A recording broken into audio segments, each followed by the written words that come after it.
We're kind of starting new material, right? The next midterm will begin with the Carolingians today. The previous 5 weeks, you'll never be tested on again.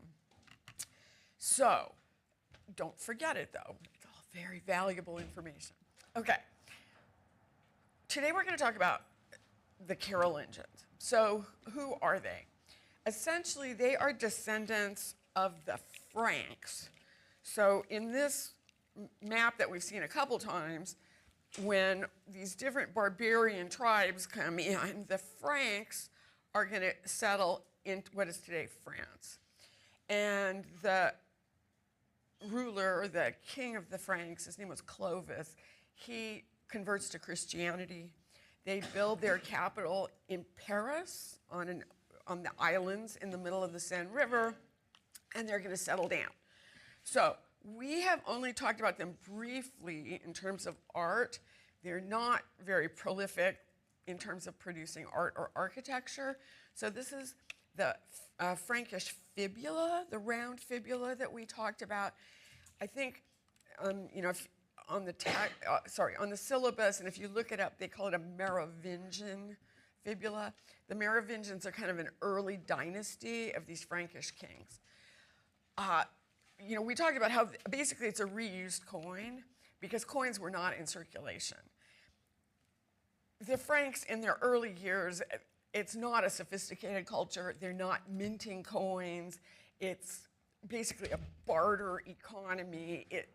Things are quite primitive, and if you have cities, they would be dwindling to nothing and kind of living off of Roman ruins, kind of the carcass of the past, as I showed you in this print of Arles, where they're living inside the amphitheater.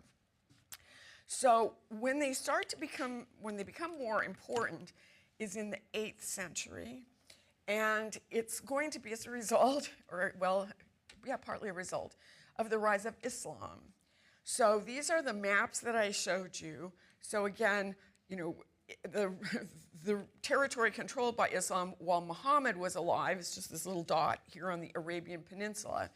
But within about 100 years, everything that's green here has been conquered by Muslim armies.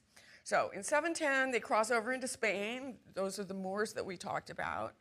And they actually cross the Pyrenees. They make it within about 100 miles of Paris, and they're defeated by someone called Charles Martel. And they're going to be pushed back, and they never again threaten the French. So this area will be under French control, the Frankish control.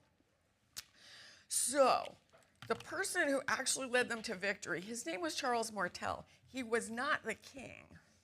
He had the title of mayor of the palace. He was like a functionary, a bureaucrat, but a very good one. The Merovingian kings were completely ineffectual, and they spent a lot of time assassinating family members, and they just didn't produce much. But this Charles Martel takes over, makes the aristocrats be loyal to him, and then he has this very important victory, right, that preserves France for themselves. So his name is Charles. In Latin, that is Carolus. And so he and his descendants, we will refer to as the Carolingians. This will be a dynasty. So his son is Pepin, and the Pope down in Italy is fighting off a barbarian group called the Lombards, and he appeals to Pepin for help.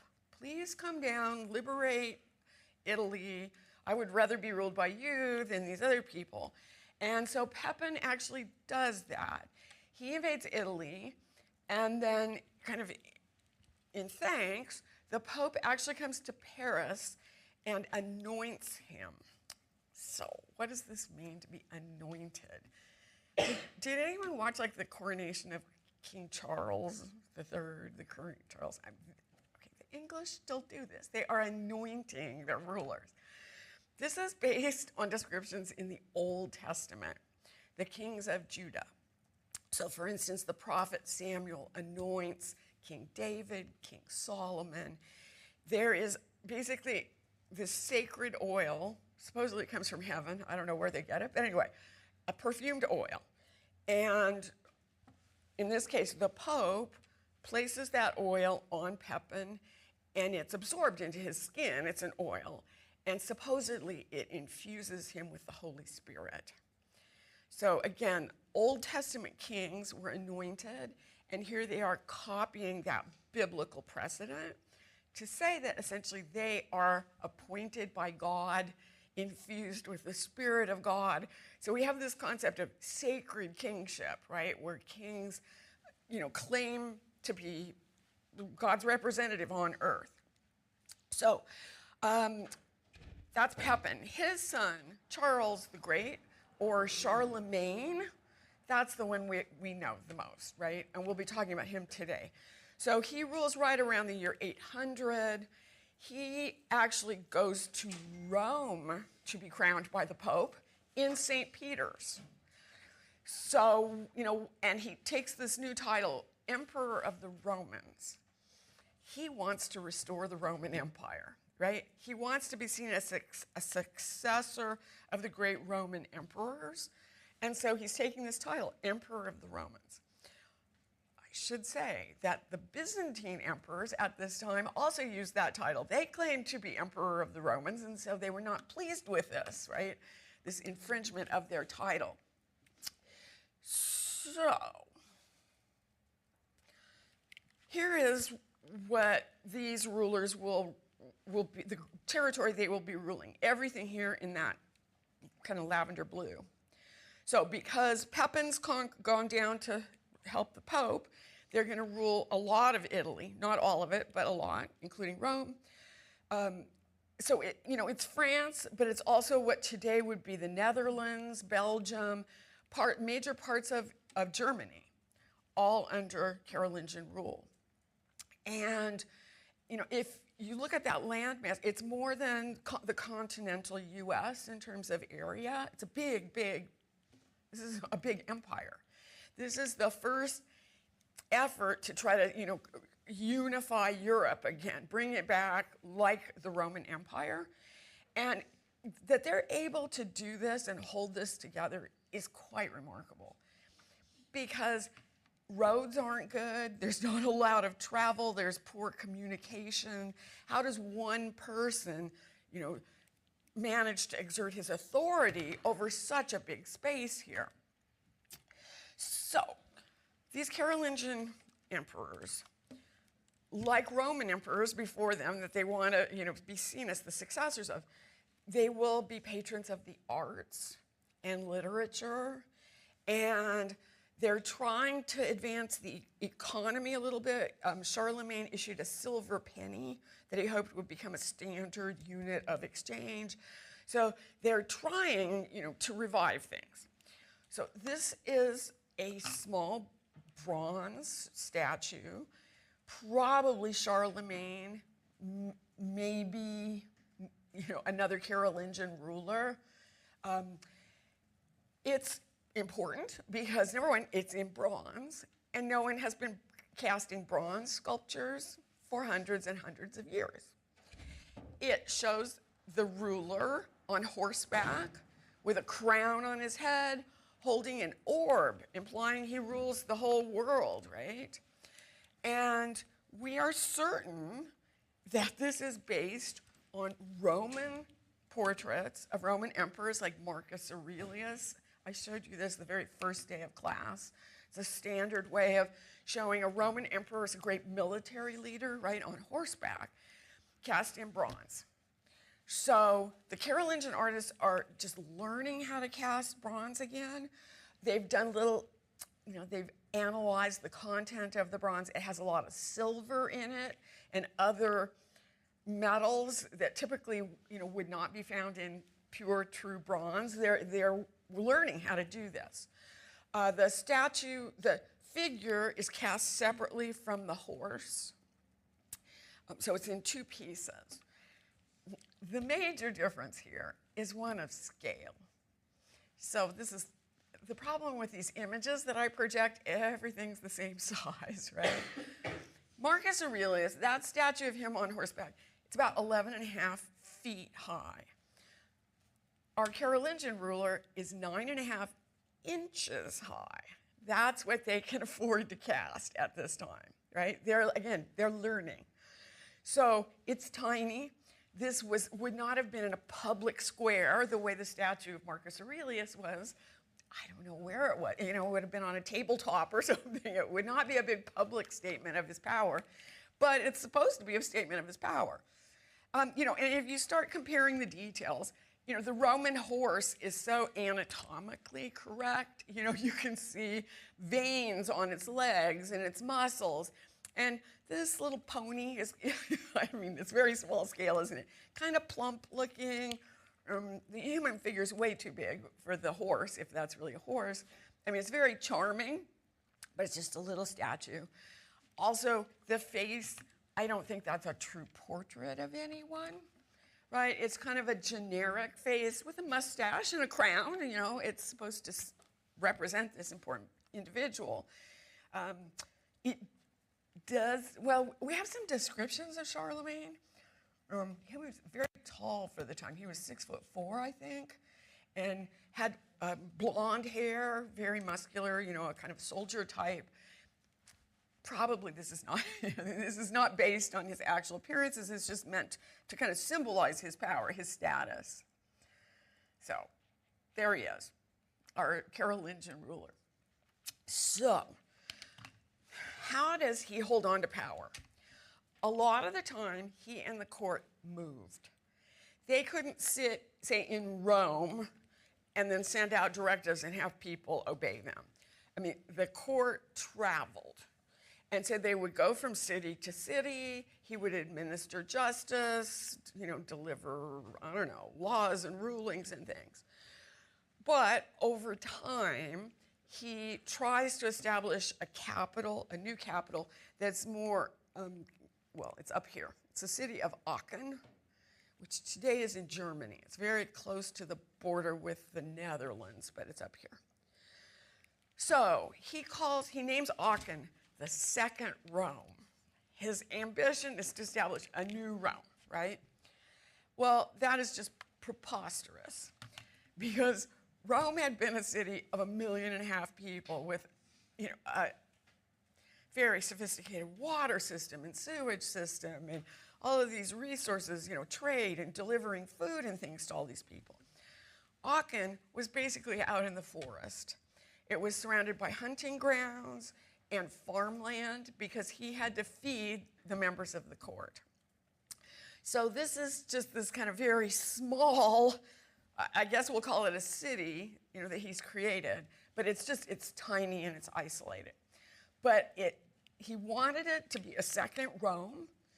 And I should say, even his coins, one of the slogans that's on the coins is the renewal of Rome. So, this is their ambition. So of the buildings, hardly anything remains. A little bit of the chapel, so that's what I'm going to show you. We know it was laid out on a grid plan with streets at right angles. There was an entrance. This building was a basilica in the true Roman sense of a basilica. It was a government hall. It wasn't a church. It had an apse where Charlemagne could sit and conduct business. So this was for,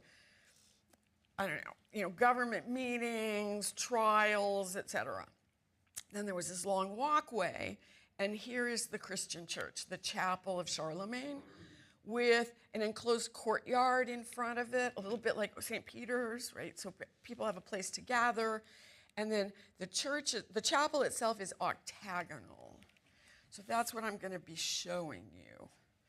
So if you go to Aachen today, this is what you see. Obviously, this is all new. And actually, all of that you'll see it's Gothic. It's much later. It's big stained glass windows and pointed arches.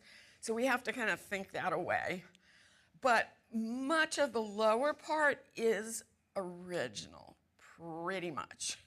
I think that window has changed, right? And probably the doorway here, the porch has been elaborated.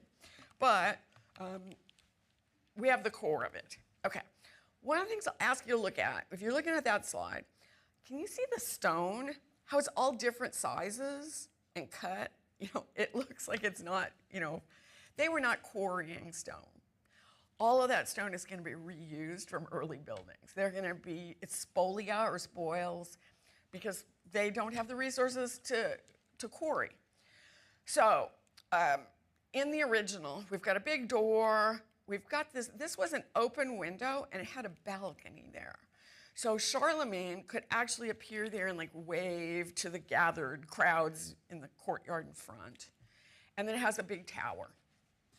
So that's what we have today. You can see all the different cuts of stone and things that have been assembled there. And then this is the kind of a model, a cutaway. So you'd have the entrance here. Up above, there's in the second level, the gallery. There's what we call the throne lodge, and I'll show you that in a minute. But the chapel itself, it's octagonal. So the floor is going to have arches here on 8 sides. There's a second floor gallery, kind of a clear story. The dome has been completely rebuilt. We know it had a dome, and it was decorated. It had mosaics inside. I'm not going to show it to you because it's later. So here's the ground plan. Okay, entrance. These are 2 staircases to go up to the gallery level, the second level. That's the apse. It's been completely rebuilt, but the core of the church is going to be similar. Whoops. So here we go. Here's the interior. So it's kind of massive looking with, it's very impressive, right? Stone striped arches. This is the gallery. Here, the balustrades were actually bronze. They cast those. So again, that's their new technologies. They're relearning to cast bronze. The columns look Roman. They're like Corinthian columns up here as well. Okay. Everything you see is reused. We actually know that Charlemagne sent a letter to the Pope and asked if he could remove materials, columns and capitals specifically, from Ravenna, which is in northern Italy. And the Pope gave him permission to do that. So they do not, again, have the skills or the wherewithal to carve columns and capitals like that. So that mention of Ravenna is also kind of revealing. So this idea of an octagonal chapel with a dome in the center, that's not typical of Western basilica churches, is it? What it's closest to is San Vitale, which you just took your test about, right? So here's San Vitale in Ravenna, right? It's octagonal. It has an apse on one side, right? 8 piers. But San Vitale, so there it is from the outside. Here it is on the inside. Everything was covered in mosaic, and it's much lighter looking because the arches here were actually set back. So you have this kind of flowing, this almost flower shape from the center out. When you look at this, it's, wow, heavy and massive and solid looking. So it's not as subtle in its building, but it is based, again, on San Vitale. So how would Charlemagne and members of his court know about San Vitale? Charlemagne's father conquered Italy, conquered Ravenna. Charlemagne visited Ravenna numerous times during his lifetime, and he certainly would have seen that beautiful church. So he's borrowing materials, he's trying to imitate it in a sense, but it's going to look different. So again, you just have single big arches, you don't have the columns set back and all that movement of space. So that's looking towards the apse from the entrance. If we turn around and look the other way here, again, directly over the entrance, on the second floor, the gallery, there's his throne. So it's very visible. Of course, they've got a spotlight on it, which helps. But you can see, there were 3 arches here that would kind of frame your view of the emperor. And it's raised up on these big steps on a high platform. So people down below could look up and they could see Charlemagne the Carolingian ruler up there kind of presiding over the church services. And he would have gone to church maybe a couple times a day. I mean, they went to church constantly. They were very, very devout. Okay, so here is his throne. It's very simple, but it's white stone. It has a series of big steps and then these kind of curved arms. It is loosely based on the Bible and the description of the throne of Solomon in the Old Testament. So again, there's this message that he's the successor of the kings, early Christian, the kings of the, not Christian, but Jewish kings of the Old Testament, and chosen by God. So he would sit up there, and the ordinary people, or the members of his court anyway, would be down on the main level here, right? So he has this exalted position. The dome symbolizes heaven above, and he's kind of between heaven and you. And in fact, so he would be facing the apse, right? The apse is actually on 2 floors. On the ground floor, there was an altar, and it was dedicated to the Virgin Mary. But on the gallery level up here, and he could actually walk around to that altar was dedicated to Christ, Jesus Christ the Savior. So it kind of sets up this, you've got Christ the ruler and Charlemagne the ruler there above everybody, and everybody else worships down here. In some of their prayers, they would even refer to the emperor as a co-ruler with Christ. So through the architecture, he's showing you his role, his position here. Okay. So again, this is his, palace chapel. Anyone who comes to do business with him, probably is going to come to worship here. And he's showing off his, sacred kingship here. Now, I just want to show this to you really fast, and it's not on the syllabus. But the chapel is kind of unusual because it's the circular format, and the front has that one big tower. The problem is very few Carolingian churches survive, and the ones that do have been so remodeled and changed. But this is an example of a big change in church architecture that influences us right until today. So it's a Carolingian church at Corvey, and you don't need to remember it. But this is the front of the church, the facade, and we call this the Westwerk. It's one word, it's German, so actually the Germans would say Westwerk. But a Westwerk, it's the front of the church. Why west? Most Christian churches have the altar in the east. So if you're worshiping the altar, you're facing the rising sun, and there's kind of this association of Christ with the light of the world and things. So the Westwerk, even if it's not always in the west, it's a term we use to describe the facades of churches. And what happens under the Carolingians, we have an incorporation of towers at the front of a church, right? Think about Old St. Peter's, San Vitale, you don't have towers. This is something that the Carolingians begin to do. Add a pair of towers. They can hold bells to summon people to worship. But it allows people to know where the entrance of the church is. If you're coming from a distance, you can see the church, right? This is why a lot of our churches today have a steeple or a pair of towers at the front, something like that. So, and there's one other thing I was going to show you quickly, and that statue is much later, so you have to think it away. But right here, so okay, you've got the entrance, and then there's this central focus that kind of projects out. There's a window, and then there's a window with what looks like a balcony. And this is a church where Charlemagne and the traveling court might have stopped and stayed. So this is inside the tower. So this is the 2nd floor, 3rd floor, those windows we were looking at. That is where the balcony is. It's called the Throne Lodge, again. Just like at Aachen, they call that the Throne Lodge, where the king sat. So Charlemagne would sit there.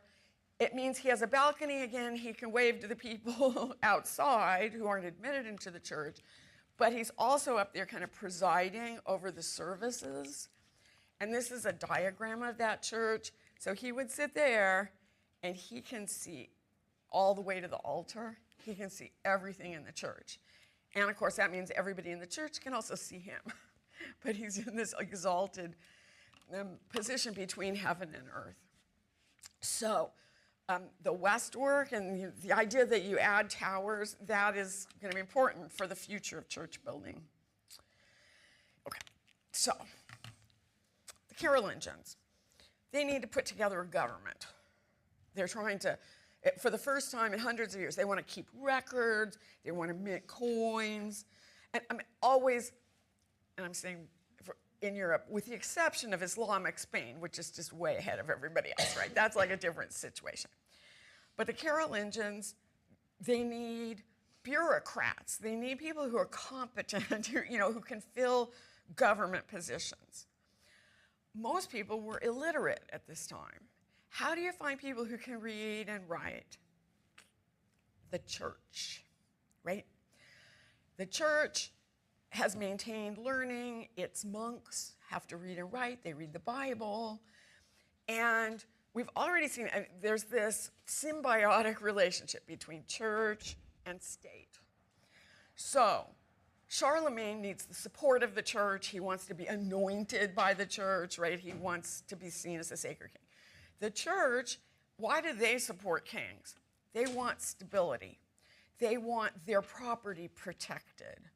They don't want to be looted, and they are interested in a stable government that protects the rights of the church.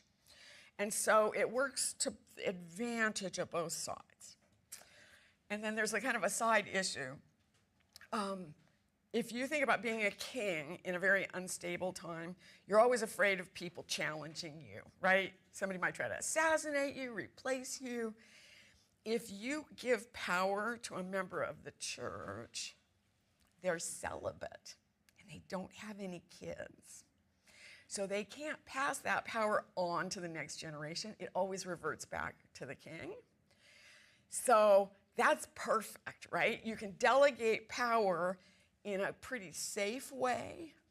In fact, many of the Carolingians, their eldest son will be the heir, but younger sons or daughters, you send them off to be members of the church. Make them a bishop, make them an abbess, whatever, and then they don't breed, and you keep the family line kind of, in one consistent area. Okay, so the church is really important in supporting this new government.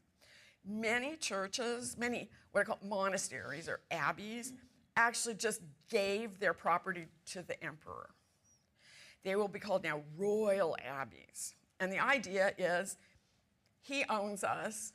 He can stay with us whenever he likes on his tours, his travels, but then he's got to protect us, right? He's committed to protecting our assets and all the property we control. So monasteries become more and more important under the Carolingians. And so let me say a couple things about monasteries. I mean, we've referred to them before, like when we looked at manuscripts, Hiberno-Saxon manuscripts, it said they were created in monasteries up in Ireland or England. Okay, a monastery, it's a community of monks.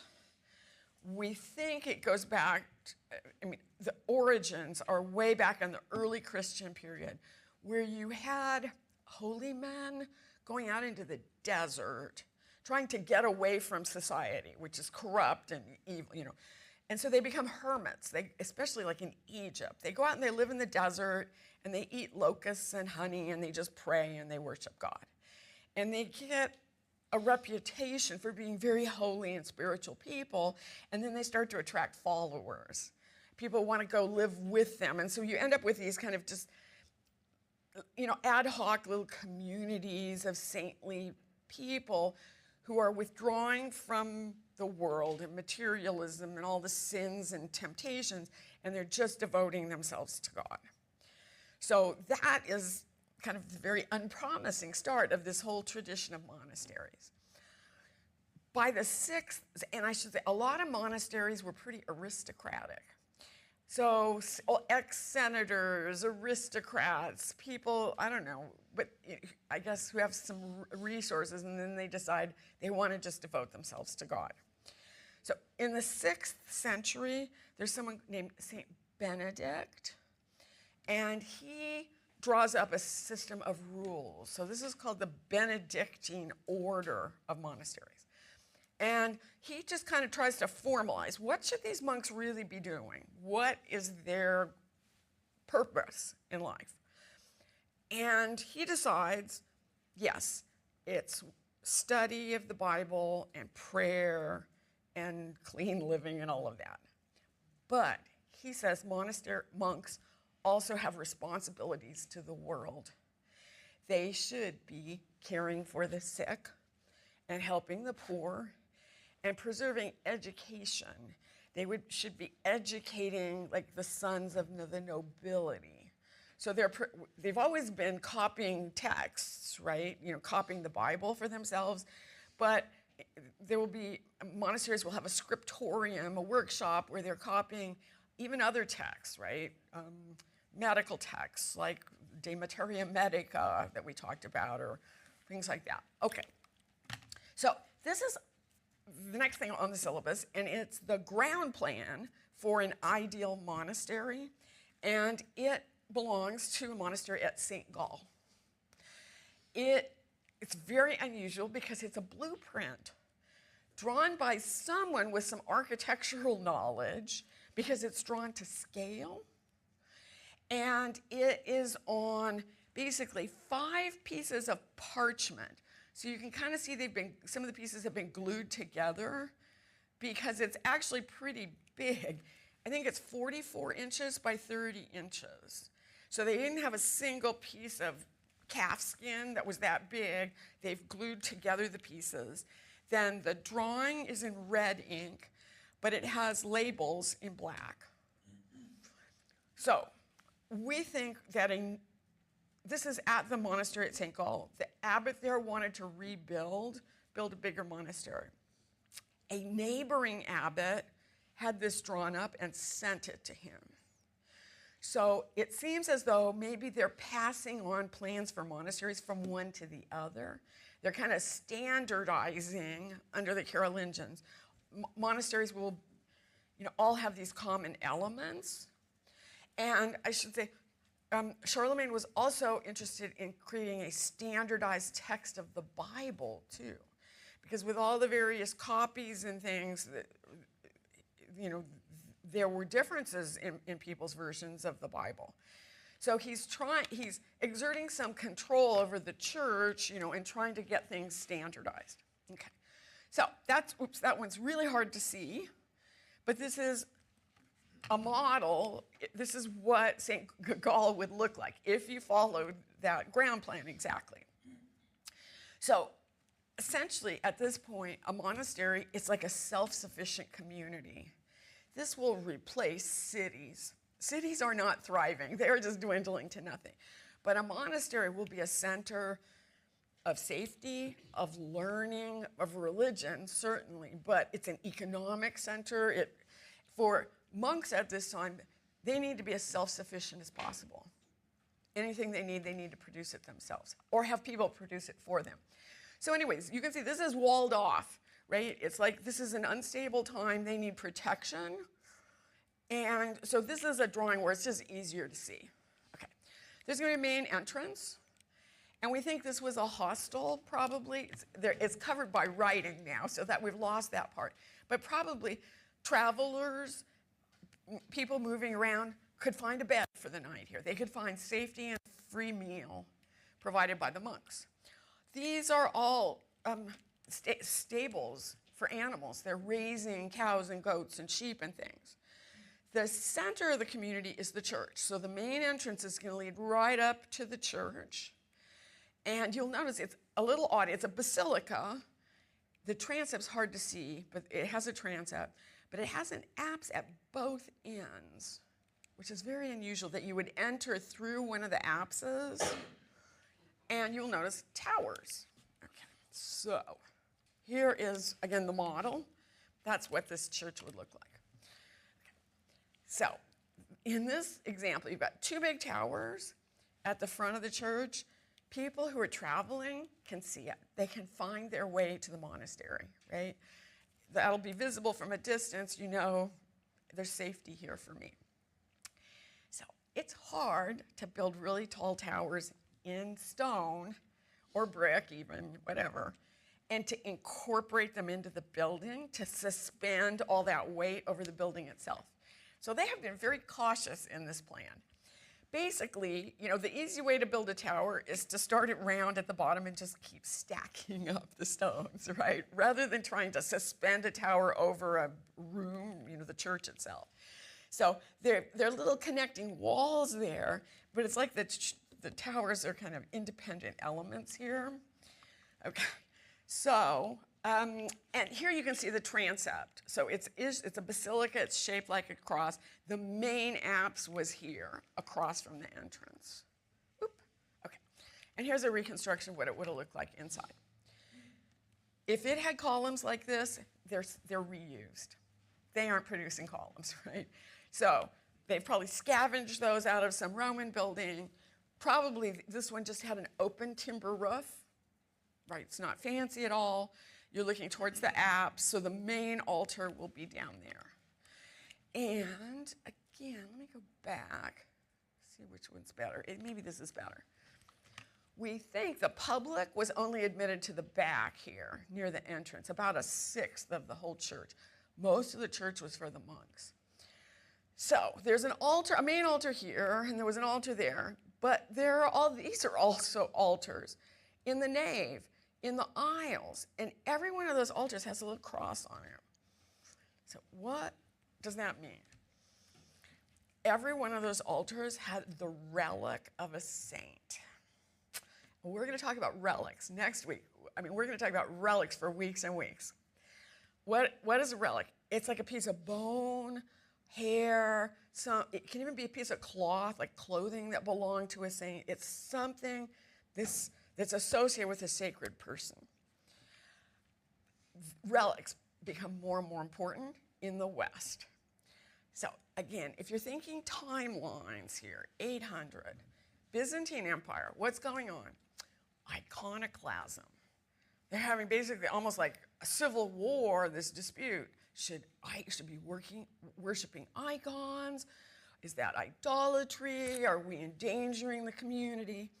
So Charlemagne actually called a council of theologians to discuss this issue. Should we have paintings of saints? And what they decide in the West is paintings are okay, but they're man-made. God can't act through something that's man-made, right? So paintings might help educate people, but you don't worship them. That's nonsense. So what's man-made can't be holy, but what is God-made is. And so if you have the physical remains of a saint, that you should worship. And the saint might be able to act through the relics, but not through a painting. So different focus. Okay, so there's our church again. Oops, I'm going the wrong way. Here we go. So the other thing that's new to the Carolingian period, next, so here's the church with the transept. There's this enclosed courtyard, and it's called a cloister, and it's quite important. It will become just an established element of monasteries. It's the center of the monks' lives.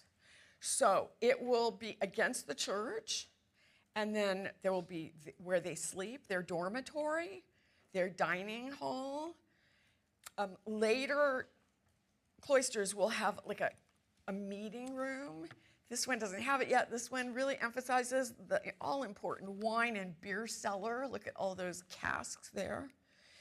And again, this is like the center of the monks' existence. So this is a later cloister, so you can kind of see what it looks like. It's a garden surrounded by columns and then shaded walkways that connect these important areas for the monks. Sometimes there will be like a basin or a fountain or something in the center. A cloister is a place of solitude and quiet where you might read the Bible or probably you pray in the church, but it's this beautiful, separate area. Okay, what's the inspiration for that? We think Roman houses and the peristyle at the back, right? That garden with columns and walkways. This is, for the community of monks. This is not open to the public. It's closed to the public, but it becomes more and more important. So, oh yeah, let me go back. Just a couple words about how they live. Under the Benedictine rules, you pray at set intervals, including in the middle of the night. So monks will go to bed here in the dormitory, but they would have to get up. And so it connects right with the transept. They would get up, go into the church, pray, and then they would go back to bed for a few hours. So there's this rigid set of prayers throughout the day. So this drawing, the ground plan, it's so complete. There are 77 beds in the dormitory. We think this was for a community of about 110 monks, but others will be living in other parts of the community, but that's the main dining, bedroom, dormitory. The dining hall here, you would just have long trestle benches and tables, and there's a little reader's platform here, right there. They weren't allowed to speak while they ate. So someone read the Bible, someone read, or inspirational texts or something to them. So again, it's not like our blueprints, because it never shows you how thick a wall should be. It'll just be a line. That's the cloister. So those bumps are to show you, it should have arches around it, right? So you should have columns, but they should be arches. Again, so that's the dining hall. The dormitory is here. That's a bathhouse. That's the latrine. 9 spots. 9 monks could use the latrine at the same time, sit side by side. So everything is here that you're going to need. It's really designed pretty efficiently. So the refectory is where you eat. So the kitchen is next to it, along with the cellar. Next to the kitchen, a brewery and a bakery. They share space because they use the same ingredients, grain, yeast, and water. And so if you're making bread, you have to grind grain, so the mills are right there. Brewery, you crush the grain because you're just extracting sugars, so there are mortars there. Barrel makers, the kiln for making pots. They're going to produce everything that they need. They are going to take care of the poor, so there's a hospice for the poor. They are supposed to take care of the sick.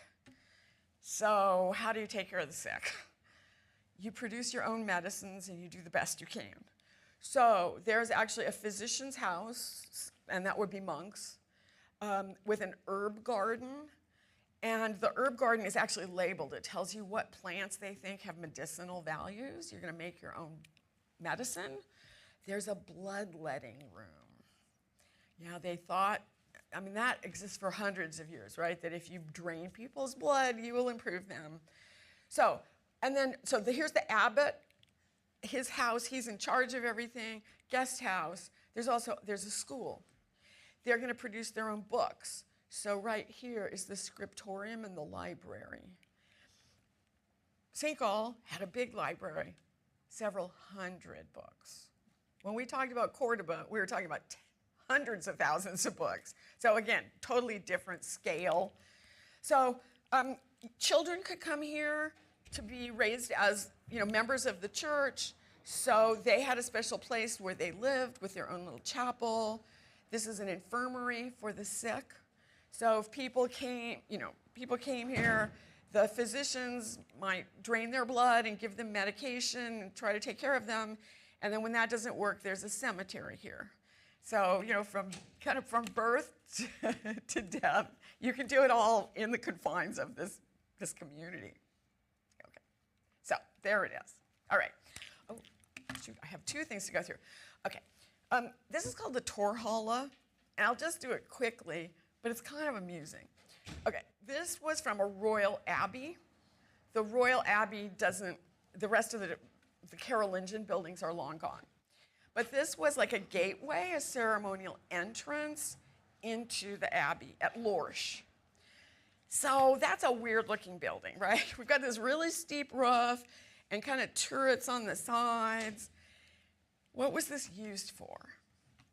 It was used by Charlemagne, or whoever the Carolingian, his successors, when they visited the abbey.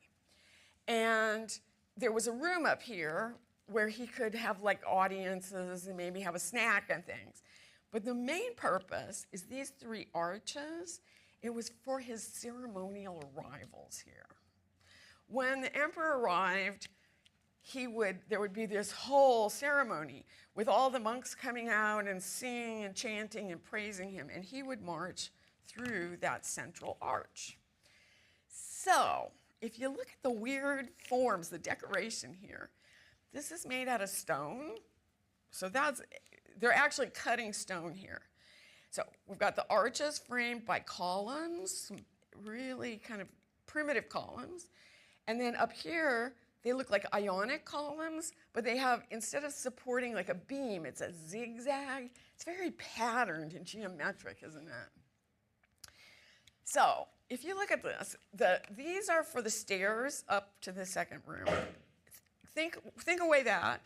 Think away the roof. Oops. What they're copying is Roman triumphal arches. Like the Arch of Constantine that has these three openings. The one on the right is actually in France. It's a Roman arch. I think it was built for Trajan in 2nd century. So it doesn't look Roman anymore, but absolutely that is what they're doing. They have to put a really steep roof on it because it snows a lot here, right? They need the snow to slide off. But again, it's this idea of reviving Roman art and architecture. All right, I'm just going to do this really fast, I think. Okay, I want to show you one manuscript. It's called the Coronation Gospels. This was made for Charlemagne. We think when he was crowned, he actually laid his hand on this book. You know, it's like you're taking a holy vow. And because it's for a ruler, the pages are purple, a royal color. And the writing is, the ink is dissolved gold. So it's a gospel book, the books of Matthew, Mark, Luke, and John. And it has illustrations, like author portraits, at the beginning of each gospel. And here's one. You can see a lot of the paint has flaked off. It's in bad shape. But I think this is supposed to be Mark. And what's interesting is he's out of doors, like a landscape, and instead of holding a book, he's holding a scroll, you know, very old-fashioned. It's like he's wearing a Roman toga. And then this is Matthew. And again, he's shown writing the Gospel of Matthew, but he's out of doors, and it's as though kind of light is reflecting off his skin. There's a sense of space here. You can really sense his legs through the cloth, through the toga. It's even like an old-fashioned Roman folding chair. So, if you compare this, say, with a Hiberno-Saxon, these are both illustrations supposedly of Matthew, you can see this is not Northern tradition. This is much closer to the Roman tradition or to the Byzantine tradition, right? Where you're showing figures in a space and the cloth looks natural and it wraps around them. This book is signed by the painter. His name is Demetrius Presbytos. It's a Greek name. We think he came from Constantinople. He's drawn to the court of the Carolingians because that's where art is being commissioned. And in Constantinople, they're in the midst of iconoclasm. What's an artist going to do, right? There's not work for him. So artists from the East will come to France, or what's now Germany, and they will be creating these beautiful works of art in a much more realistic tradition than was typical elsewhere in Europe.